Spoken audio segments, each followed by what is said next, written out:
So AI is coming for your job and it's already happening and affecting some people right now. I want to jump right in and let's look at some headlines here. IBM to pause hiring, right? They're pausing hiring for jobs that AI could do.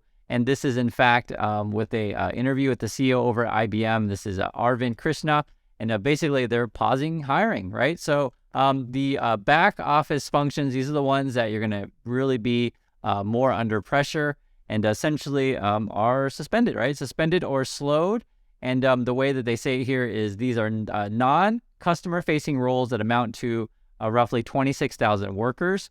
And then Krishna, the CEO of IBM, says, I could easily see 30% of that getting replaced by AI automation over a 5-year period. So if you're in a back office function, maybe 1/3 of you will get placed by AI. And I'm telling you guys these things, and this is, yes, indeed, and meant to scare you because I want you to be prepared and I want you to have the skills to be successful in this world. So this is sort of why I put these videos out for you to know that it's coming. I think you know, but it's also good to think about, okay, even in your organization or looking at your own skill set, will you be able to survive?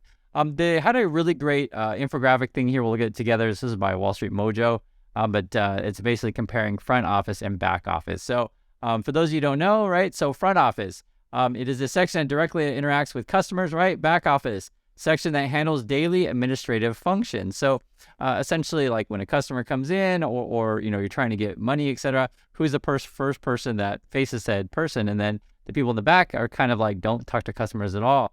And this is sort of why in this channel I talk a lot about interpersonal communication skills, this sort of thing. This is what's going to save you, opposed to like people who just think that they can just crunch numbers all day, not talk to anyone, not talk to any coworkers or customers.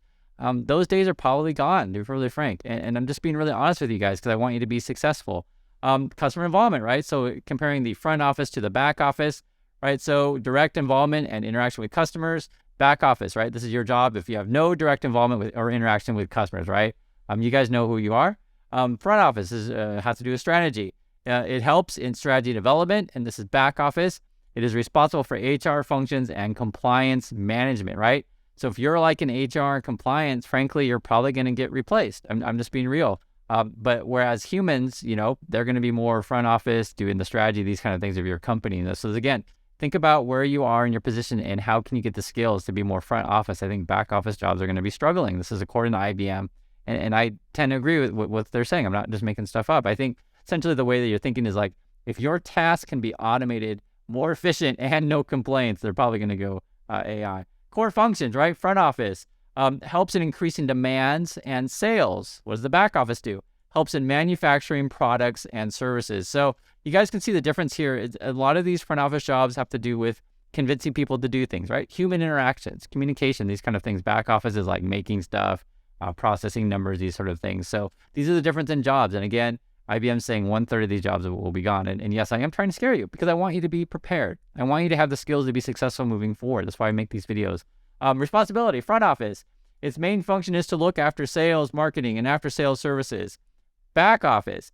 Its main function is to look after daily administrative process to run smoothly, right? You guys can see the difference between these sort of things. It's the responsibilities that each job has to do. Salary, front office. Since the front office employees are the ones who generate the revenue for the organization, the salary earned by front office employees is higher. You're going to get paid more, right?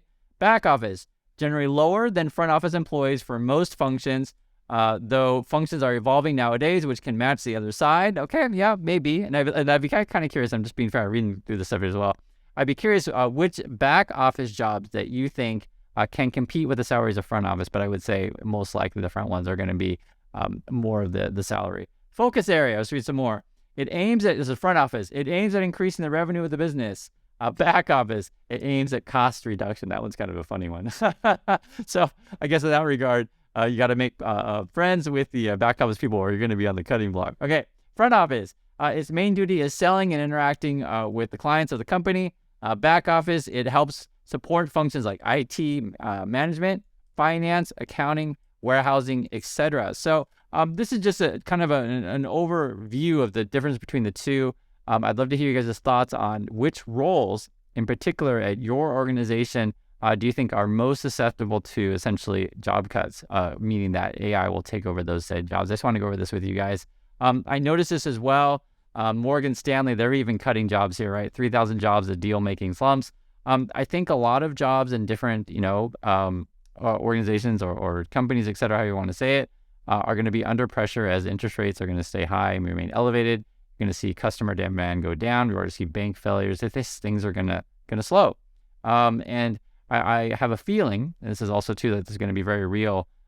There's going to be a lot of layoffs continuing forward, and some of these jobs may not come back. And this is sort of why I'm trying to get you guys to think about, okay, how can you be successful in this world that we're going forward? And I want to give you a couple examples of how the world works. So here's one. Janet Yellen saying, hey, USA, we're going to maybe default, raise that debt ceiling, and basically in this world, right, talking about, say, banks, there's another one, for example, you guys know we talked about this morning, JP Morgan was involved with the deal to get First Republic. But in this world, would be Janet Yellen, Jamie Dimon, these kind of things. This is all done through relationships, right? You get on the phone, you make a phone call, you set up a meeting, you meet in person, you hash things out, and you decide. Literally, people will still decide things. It's not like robots are going to decide everything, but people will decide, okay, these are the deals that are going to be made, et cetera, and these are the jobs that are going to be cut. And then, unfortunately, if you're not sort of part of this world on building relationships, and I'm just being really real, your network is going to save you in this time. If you are worried about AI and these things, and you're worried about your skills, one, get the skills that where you're going to be valuable and needed at your company, and two, have the relationships to where people like you.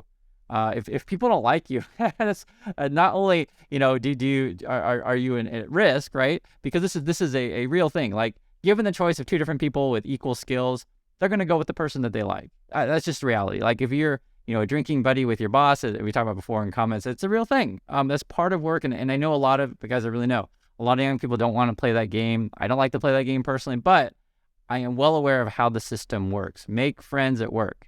And for example, let's say a friend at work, gets hired at another company, and that company's like, oh, we're looking for someone. And that friend, now there's a different company, will probably mention you first. That's how these things work. Because the cuts are coming. I really believe so. And the other thing too, I wanted to emphasize with you guys, and again, and yes, I am trying to scare you because I want you to understand that changes are coming. You got to be adaptable to it. That's the sort of the message I want you to get from this. Is like, I read these kind of things, and this is crazy. Scientists develop AI system focused on turning people's thoughts into text. The basic gist of it is like they were like putting people like an MRI kind of thing and scanning people's brains, and then having them listen to podcasts, and then reading the brave ways and turn that into text.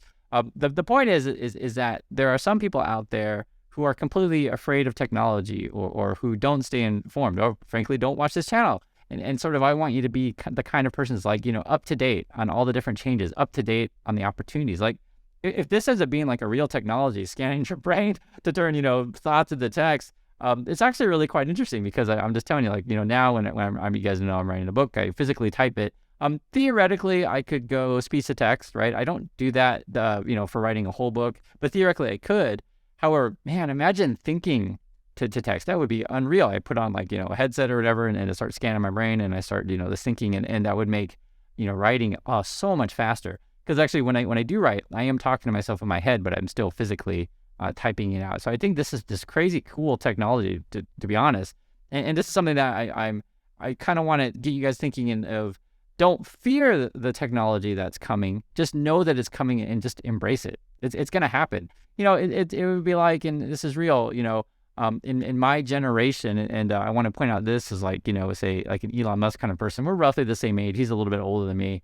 Went to the same school, etc. And the reason why I say that is because, there are some people who embrace, the internet, embrace, video games, I use video games as an example because, as a kid, there's people out there like, video games, they're just child toy. No one ever is going to play these things, that kind of stuff. And it's the same way of people say, that AI, that's just child toy. No one's going to use it. And it's like ludicrous talk. You got to embrace it. It's the same thing with people who are like, we're going to use horses forever. We're never going to ride cars, right? Like, it sounds pretty dumb now, right? And so I don't ever, give the impression that I'm against technology, because some people, get mad if I say, that I don't like Tesla. It's not that I don't like technology. It's just more like, some things can be overvalued. That is a real thing. But going back to, do I like technology or not? I do. And even if I don't like technology, I have no choice, right? I can't ride a horse all day. The cars are here. They're turning in the highways. I can't even ride a horse anywhere, even if I wanted to.